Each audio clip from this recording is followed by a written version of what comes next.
2025-এর পৃথিবীতে আধুনিক পৃথিবীর সভ্যতার দাবিদার এই পৃথিবীর বাসিন্দারা কেউ গভীর রাতে বিকট আওয়াজে আতশবাজির বিষাক্ত ধোঁয়া এবং বিকট আওয়াজ দিয়ে মানুষ তো মানুষ, শিশু, বৃদ্ধ, হার্টের রোগী, শ্বাসকষ্টের রোগী, অসুস্থ মানুষ এবং হাজার হাজার পাখির মৃত্যুর কারণ হবে, কষ্টের কারণ হবে, এটা কোনো সভ্য সমাজে গ্রহণযোগ্য হতে পারে না। রাত 12:01 আপনি যখন উৎসবে মেতে উঠছেন, আপনি যখন চিৎকার চেঁচামেচি করছেন, আপনি যখন আনন্দ উৎসব হয়ে হুল্লোড় করছেন, তখন শত শত হাজার হাজার লক্ষ লক্ষ মানুষ ঘুমিয়ে আছে। আপনার বিকট আওয়াজ হয়তো তাদের ঘুম ভাঙিয়ে দিচ্ছে। প্রতি বছর এই 31st নাইটের কারণে যে পরিমাণ নিরাপত্তা ঝুঁকি হয়ে থাকে, প্রত্যেক বছর পুলিশ থেকে, প্রশাসন থেকে নিষেধাজ্ঞা থাকে, কোনো প্রকার পটকা ফুটানো যাবে না, এটা করা যাবে না, সেটা করা যাবে না, কিন্তু কে শুনে কার কথা? আমাদের সমাজের তরুণরা কারা কারা এসব অপসংস্কৃতি, এসব অনাচার করার জন্য প্রস্তুতি নিচ্ছে, সেগুলো দেখা সমাজের মানুষ হিসেবে আমাদের দায়িত্ব আছে। আমরা শুধু সুবহানাল্লাহ আলহামদুলিল্লাহ পড়বো, আমরা শুধু কোরআন তেলাওয়াত করব, আমরা শুধু নফল নামাজ পড়ব, আমরা শুধু দান সাদকা করব আর মসজিদ মাদ্রাসা করব, মানব সেবা করব, এটুকু দিয়ে আমরা আল্লাহর কাছে পার পাবো না।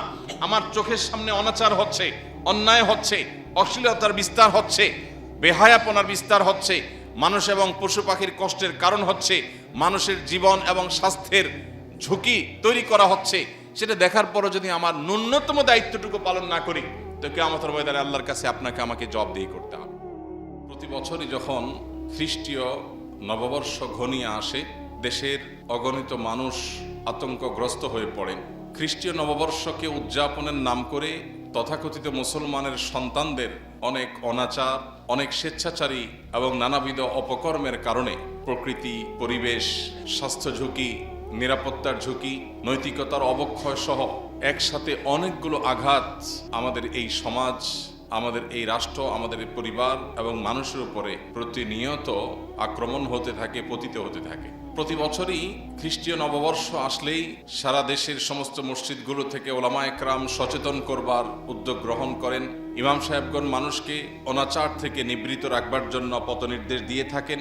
কিন্তু দুর্ভাগ্যজনক সত্য এবং বাস্তবতা হলো, কর্পোরেট ব্যবসায়ীরা তাদের বাণিজ্যিক স্বার্থে, এক শ্রেণীর মিডিয়া তাদের সামান্য হীন পার্থিব স্বার্থ চরিতার্থ করবার জন্য তরুণদেরকে ভোগবাদের নামে উন্মাদনা, উশৃঙ্খলা, মাদক এবং স্বেচ্ছাচারিতা, নানাবিধ অপকর্মের দিকে তারা ঠেলে দেয়, এবং যার ফলশ্রুতিতে দিন যত অতিবাহিত হচ্ছে, আমাদের তরুণদের একটা উল্লেখযোগ্য অংশ, এমনকি কিশোরদের একটা উল্লেখযোগ্য অংশ তারা বিভ্রান্তির পথে পা বাড়াচ্ছে, নৈতিক অবক্ষয় চরমে পৌঁছেছে।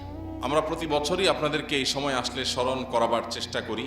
নতুন বছরের প্রথম মুহূর্তকে, প্রথম দিনটিকে বিশেষভাবে উদযাপন করবার, আনন্দ উল্লাস এবং হৈহুল্লোড় করে কাটাবার এই কৃষ্টি, এই সংস্কৃতি এসেছে শত শত হাজার হাজার বছর আগে অগ্নিপূজকদের থেকে।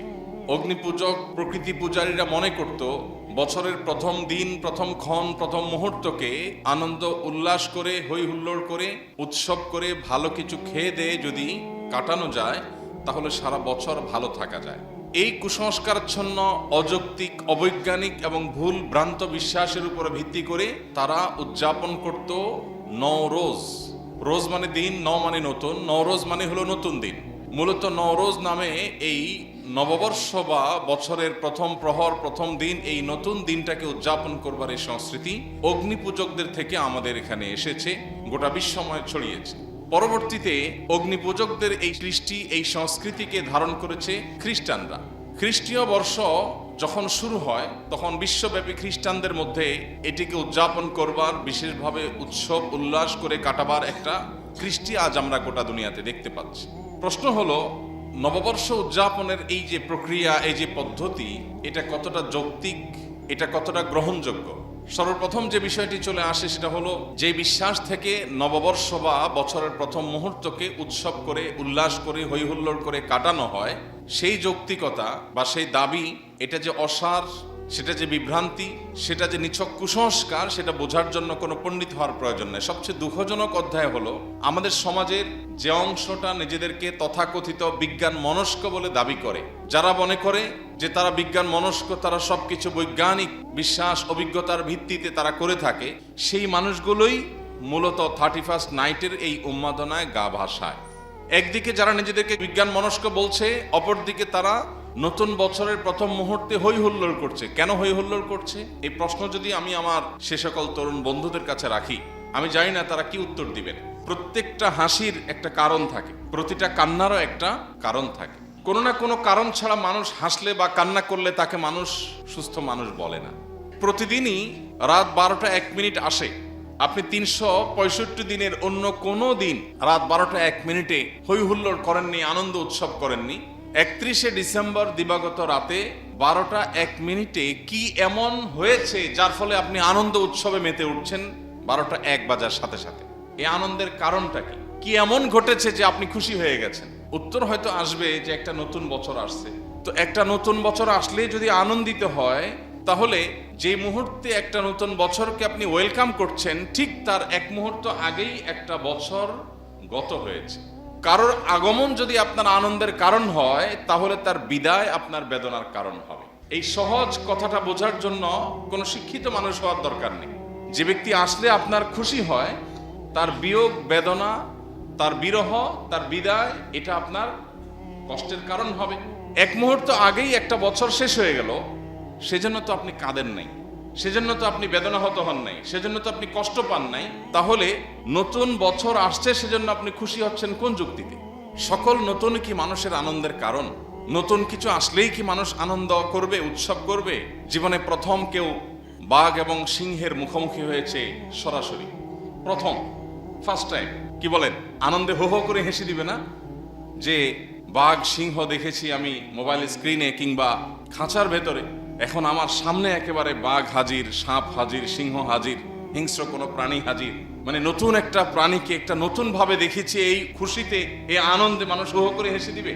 আল্লাহ রাব্বুল আলামিন বলেছেন কোরআনে কারীমে, কুল্লু নাফসিন যায়িকাতুল মাউত, প্রত্যেক প্রাণীকে মৃত্যুর স্বাদ আস্বাদন করতে হবে।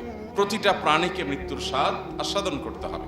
আমরা পৃথিবীতে যখন এসেছি, এই পরোয়ানা নিয়েই এসেছি যে আমাকে একটি প্রাণী হিসাবে একদিন মৃত্যুবরণ করতে হবে। সেই দিনটা কখন আমি জানি না, কিন্তু একজন ইমানদার হিসাবে আমি বিশ্বাস করি, আমি গভীরভাবে মনে প্রাণে এই ধারণা পোষণ করি, জানি, বিশ্বাস করি যে আল্লাহ রাব্বুল আলামিন আমার জন্য হায়াতের যে সময়টা বাজেটে রেখেছেন, তার 1 মুহূর্ত বেশি আমি থাকতে পারবো না, আগেও আমি যেতে পারবো না। অতএব আল্লাহ রাব্বুল আলামিন যে আমার সীমিত সীমাবদ্ধ হায়াত দিয়ে পাঠিয়েছেন, একটা বছর শেষ হয়ে যাওয়া মানে হলো জীবন থেকে একটা বছর খসে পড়া, আমার কবর আরো কাছাকাছি আসা। মৃত্যুদণ্ড প্রাপ্ত কোনো আসামি যার যে কোনো সময় যে কোনো দিন মৃত্যুদণ্ড হতে পারে, মৃত্যুদণ্ডের পথে, দণ্ড কার্যকর করার পথে আর কোনো বাধা নেই, সেই ব্যক্তি, তার কাছে নতুন সকাল কিংবা নতুন সন্ধ্যা কখনো আনন্দের কারণ হয় না।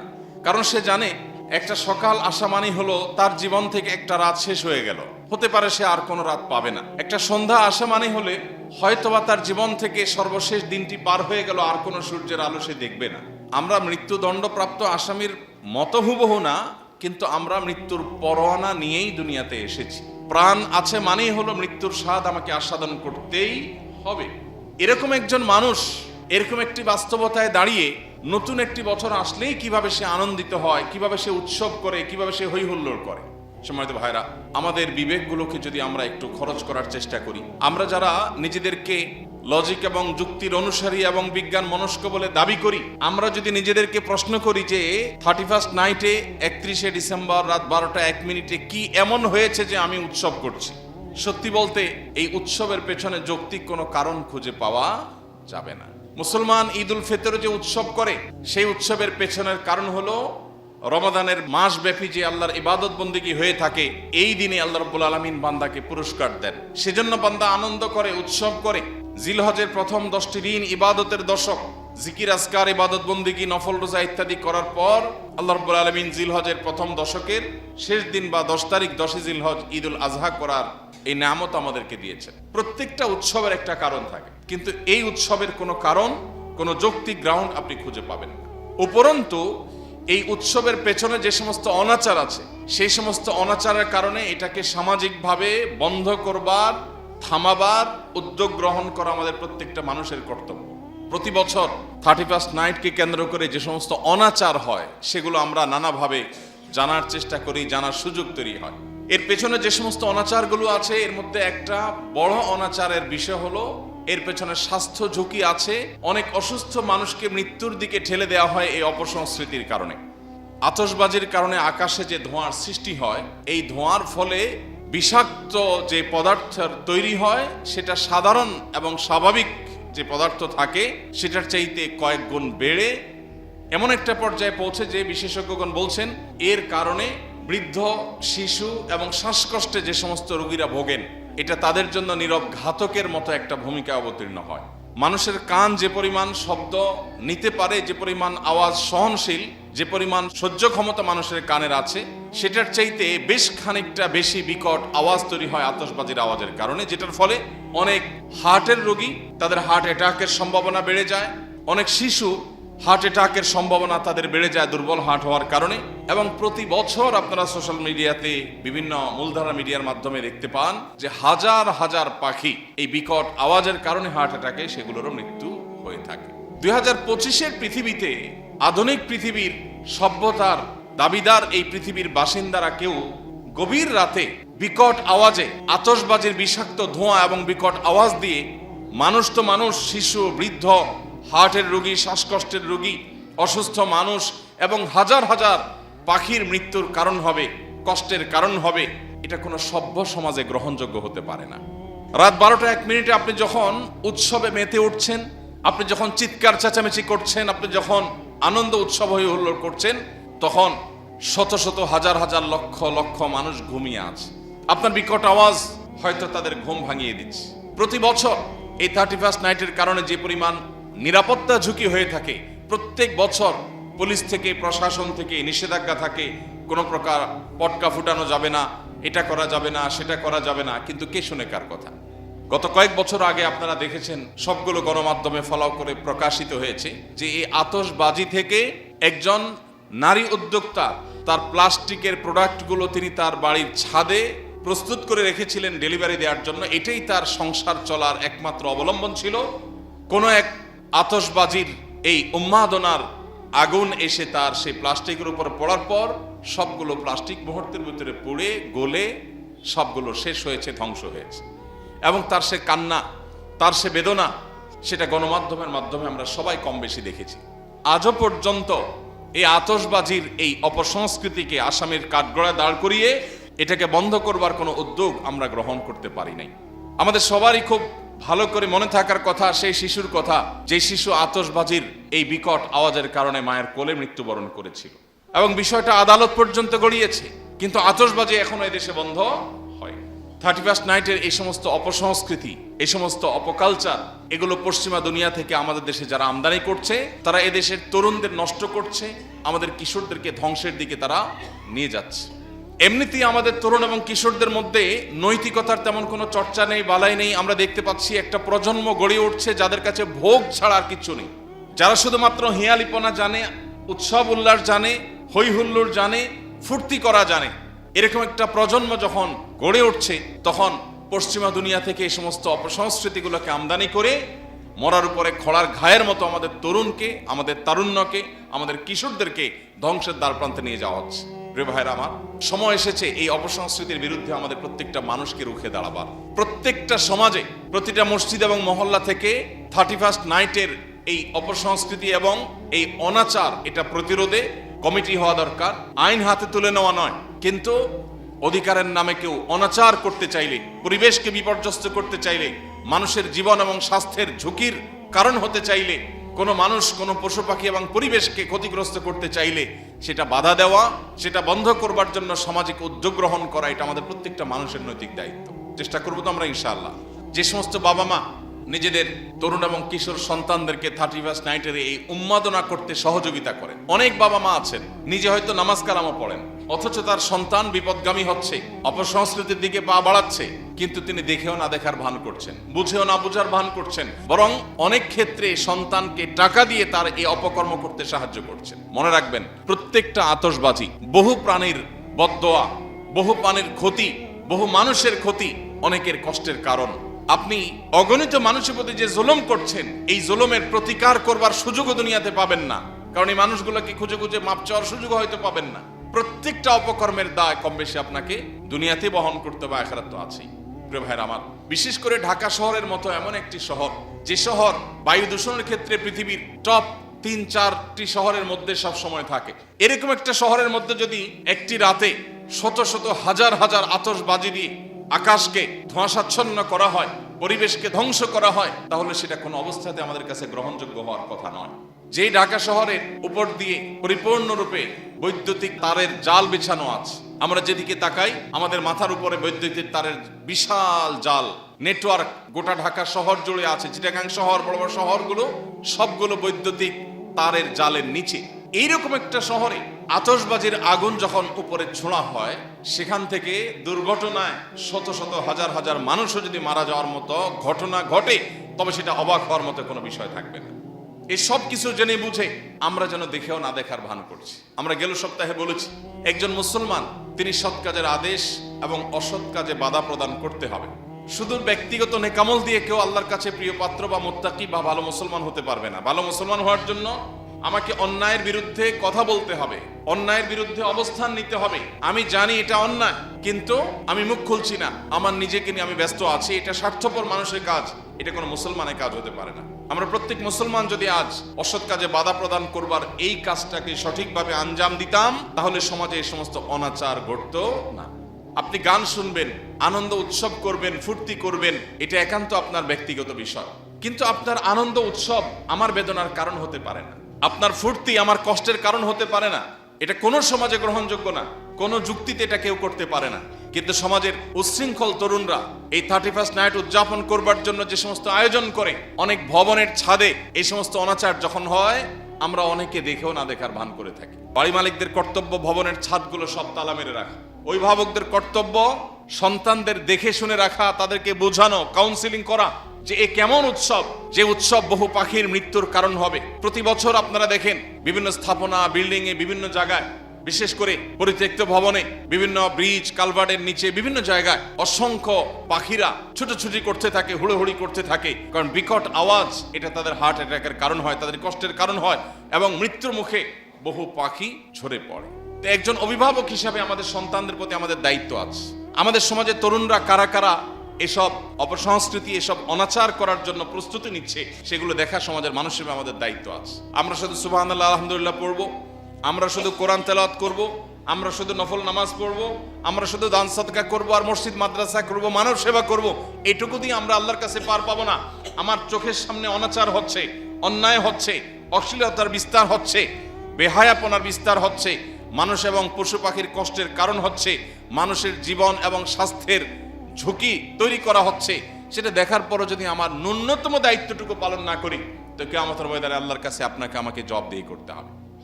প্রিয় ভাইরা আমার, আমাদের প্রত্যেকটা মানুষকে সচেতন হতে হবে, অন্যদেরকে সজাগ করতে হবে, সচেতন করতে হবে। আল্লাহ আমাদের সবাইকে সেই তৌফিক দান করুন। প্রিয় ভাইরা আমার, এই 31st নাইটের এই অপসংস্কৃতি, একে তো এটার পেছনে অগ্নিপূজকদের কুসংস্কারাচ্ছন্ন বিশ্বাস আছে। কোন মুসলমান বা তথাকথিত বিজ্ঞান মনস্ক হওয়া দাবিদার কোনো মানুষও এই সংস্কৃতিকে তার গায়ে মাখাতে পারে না। দ্বিতীয়ত, এর পেছনে এত পার্থিব ক্ষতি আছে, এর পেছনে অনেক অনাচার আছে, সেগুলোর পাশাপাশি আমাদের চোখের সামনে দেখা স্পষ্ট যে ক্ষতিগুলো আছে, সেগুলোর হাত থেকে মানুষকে বাঁচাবার জন্য আমরা প্রত্যেকটা মানুষ এটার বিরুদ্ধে দাঁড়াবার কথা। প্রতি বছর 31st নাইট উপলক্ষে আমাদের দেশের দামি দামি হোটেল রেস্তোরাঁগুলোতে যে সমস্ত বড় বড় গানের এবং আমোদের আসর বসে, যে পরিমাণ মাদকের ছড়াছড়ি হয়, যে পরিমাণ অর্থের অপচয় হয়, তার সিকি ভাগও যদি ব্যয় করা হতো, তাহলে দেশে শীতে কম্পমান শত শত হাজার হাজার বনি আদমের শীত নিবারণের ব্যবস্থা হয়ে যেত। দুর্ভাগ্য আমাদের, আমরা টাকা আকাশে আগুনে পোড়াচ্ছি। আপনি আতশবাজি করছেন না, আপনি মূলত টাকা পোড়াচ্ছেন। অথচ আপনি যেই ছাদের উপর দাঁড়িয়ে আকাশে ছুঁড়ে টাকা পোড়াচ্ছেন, ঠিক তখনও যদি আপনি নিচের দিকে তাকান, হয়তো দেখতে পাবেন রাস্তার ধারে কোনো অসহায় শিশু মায়ের কোলে ঘুমেছিল। আতশবাজির আওয়াজে, আলোতে, বিকট শব্দে, ধোঁয়ায় সে নানাভাবে হয়তো তার ঘুম ভেঙে গেছে। সে তার মাকে জিজ্ঞাসা করছে, মা, আকাশে কি এটা? বহু মানুষ এই শীতের কষ্টে ভালো করে উপার্জন করবার সুযোগ পাচ্ছে না। আপনি কুড়িগ্রাম, পঞ্চগড় এবং যশোর, কুষ্টিয়া বর্ডার এলাকার অনেক জেলাগুলোতে গেলে দেখতে পাবেন যে অনেক দিনমজুর এই তীব্র শীতের কারণে কাজ করতে যেতে পারে না, কাজ পায় না বা কাজ করতে যেতে পারে না। খাদ্যের অভাবে তারা রীতিমতো দিনাতিপাত করতে হয়। সেই সমাজের বুকের উপর দাঁড়িয়ে আপনি আকাশে আগুনে টাকা পোড়াবেন, এই বিষয়টি আমাদের বিবেককে একটা বার যদি আমরা প্রশ্ন করি, এটা কোনো বিবেকবান মানুষ করতে পারেন কিনা? আনন্দ উৎসব তো ইসলামে নিষেধ না। মানুষ বেঁচে থাকার জন্য হাসি কান্না সবগুলোই মানুষের জীবনের অংশ, এগুলোর দরকার হয়। কিন্তু আপনার এমন একটা উৎসব যে উৎসবের পেছনে কোনো যৌক্তিক গ্রাউন্ড নেই, যে উৎসব বহু মানুষের কষ্টের কারণ হয়, আবার যে উৎসবে অর্থের অপচয় হয়, যে উৎসবে ভোগবাদের চর্চা হয়, যেটাতে নৈতিকতার এবং আদর্শের কবর রচনা হয়, যেটা ভিন জাতি এবং ভিন দেশীদের কালচারকে ওয়েলকাম করে নিজের দেশীয় কালচারকে নিভিয়ে দেওয়া হয়, সেই সংস্কৃতি কিভাবে একজন তরুণ, কিভাবে একজন বিবেকবান মানুষ, কিভাবে একজন সচেতন নাগরিক গ্রহণ করতে পারে? প্রিয় ভাইরা আমার, এই জন্য আমি আপনাদের প্রতি উদাত্ত আহ্বান রাখতে চাই, এই অনাচার রোধে প্রত্যেকটা পরিবার থেকে আমাদেরকে পদক্ষেপ নিতে হবে। আমাদের সন্তানদেরকে বোঝাতে হবে, তাদেরকে কাউন্সেলিং করতে হবে, তাদের বিবেকের কাছে প্রশ্ন তুলে দিতে হবে, ছড়িয়ে দিতে হবে। তুমি এই 31st নাইট উপলক্ষে আতশবাজির জন্য যে বাজেট আছে তোমার, আমোদ ফুর্তির জন্য যে বাজেট আছে তোমার, সে বাজেট দিয়ে সামান্য কিছু মোজা, কিছু কানটুপি, শীতের কাপড়, এগুলো নিয়ে রাস্তার ধারে শুয়ে থাকা অসহায় মানুষকে দাও। আল্লাহর শপথ করে বলতে পারি, তোমার আতশবাজি তোমাকে যদি একটু আনন্দ দেয়, তো এই গরিব অভাবী মানুষগুলোর গায়ে উষ্ণতা ছড়িয়ে দেওয়ার কারণে তুমি এর চাইতে বেশি আনন্দ পাবে। আমাদের বাবা মা, বেশিরভাগ বাবা মা, আমরা আমাদের সন্তানদের ব্যাপারে সেই দায়িত্বশীলতার পরিচয় দিতে পারিনি। আমাদের সন্তানদেরকে পবিত্র আনন্দ আমরা দেখাতে পারিনি। পবিত্র আনন্দের পথ যদি আমরা তাদেরকে দেখাতাম, তাহলে স্বেচ্ছাচারী এই সমস্ত অনাচারের মাধ্যমে তারা আনন্দ খোঁজার চেষ্টা করতো না। দুর্ভাগ্য আমাদের সমাজে তরুণদেরকে মানুষের সেবা করার, দেশের মানুষের জন্য কল্যাণ করবার, উত্তম উদাহরণ রাখবার সুযোগ দৃষ্টান্ত আমরা স্থাপন করতে পারিনি। বেশি দিন হয়নি আমরা শরীফ ওসমান হাদির মতো তরুণকে দাফন করেছি, যে তরুণ আমাদেরকে শিখিয়ে গেছে কিভাবে ভোগবাদকে জয় করে, কিভাবে ত্যাগ করে, কিভাবে নিজের সর্বশক্তি দিয়ে সমাজে ইনসাফ প্রতিষ্ঠার জন্য লড়ে যেতে হয়। অথচ এই সব কিছু দেখেও আমরা আবার গতানুগতিকতার পথে গা বাড়াই এবং পা বাড়াই। অতএব আল্লাহ রাব্বুল আলামিন আমাদের তারুণ্যকে বিজাতীয় সমস্ত অপসংস্কৃতি থেকে হেফাজত করুন, আমাদের সমাজকে এই সমস্ত অনাচার থেকে মুক্ত করুন, আমাদের পরিবারের সন্তানগুলোকে জান্নাতি চিন্তা করার এবং পবিত্র আনন্দ ধারণ করার তৌফিক দান করুন। এই সমস্ত অপবিত্র আনন্দ, যে আনন্দের পেছনে আছে বহু বেদনা, যে আনন্দ বহু মানুষের, বহু পশু পাখির, পরিবেশের কষ্টের বিপর্যয়ের কারণ হতে পারে, সেটা থেকে বের হয়ে আসার তৌফিক আল্লাহ আমাদের তারুণ্যকে দান করুন। আমরা যদি সমাজে কিছু মানুষ দাঁড়িয়ে যাই, উদ্যোগ নেই যে আমাদের সমাজে অনাচার আমরা হতে দেব না, তাহলে সেই সমাজটা অন্তত মুক্ত থাকতে পারে। চেষ্টা করা যায় না ইনশাআল্লাহ? আমি আমার জীবনে আমার ব্যক্তিগত ক্ষুদ্র সামর্থ্য দিয়ে আমি এই জাতীয় বহু অনাচার বন্ধের উদ্যোগ নিয়েছি।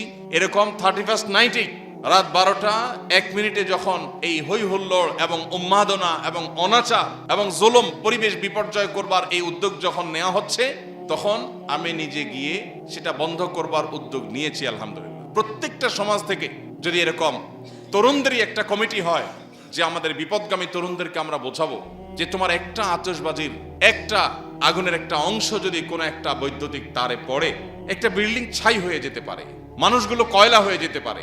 তুমি আগুন নিয়ে খেলা করছো। ফুর্তি করার তো একটা সীমা আছে, একটা রেখা আছে। আজ ভোগবাদ আমাদেরকে কুরে কুরে খাচ্ছে। নৈতিকতাকে আমরা কবর দিয়ে ফেলেছি, নৈতিকতার কবর রচনা হয়ে গেছে। আবারও আমাদের বিবেকগুলো জেগে উঠুক, আমাদের অন্তর্চক্ষু খুলে যাক, আমাদের দায়িত্বশীলতা, দায়িত্ব সচেতনতা বৃদ্ধি পাক, এবং আমাদের অনাচার, জুলুম, অবিচার এবং মানুষ এবং পরিবেশকে বিপর্যস্ত করবার মতো এই জাতীয় কালচার, এগুলো নিপাত যাক, এগুলো বন্ধ হোক। আল্লাহ তাআলা আমাদের সবাইকে সেই তৌফিক দান করুন।